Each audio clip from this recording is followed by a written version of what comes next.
cred. Dar nu știu de ce nu vine, nu pot să mă opresc.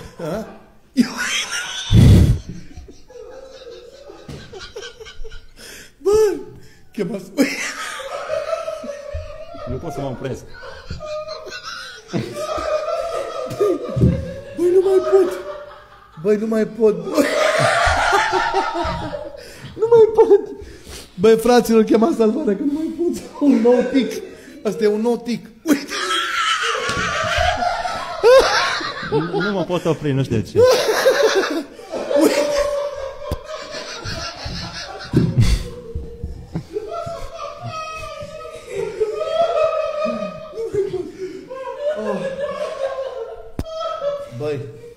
Băi, îmi bubui, mă. Cred că îmi bubuie tâmplele, băi, fraților.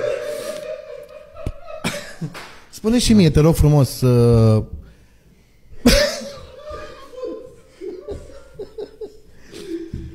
Deci spune și mie, te rog frumos. Nu știu ce să-ți spun. Ce vrea mușchiul tău? Nu mai pot. Uite.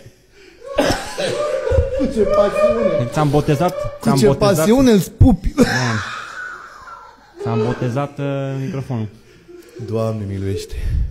Să vezi că eu acum așa încep să fac. Pe bune? Da, simt că e... Schimbăm microfonul? Nu.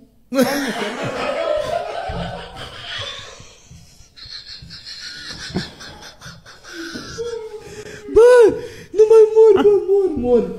Deci nu mai pot, mor. Dar nu știu de unde a venit și de ce a venit treaba asta.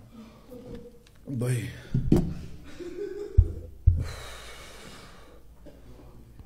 Opa! Hopa? Da. E trigger rău. E trigger rău. Ferească Dumnezeu. Acum mai zic și altceva. Păi și dacă schimbăm? Eu mă cu țigară.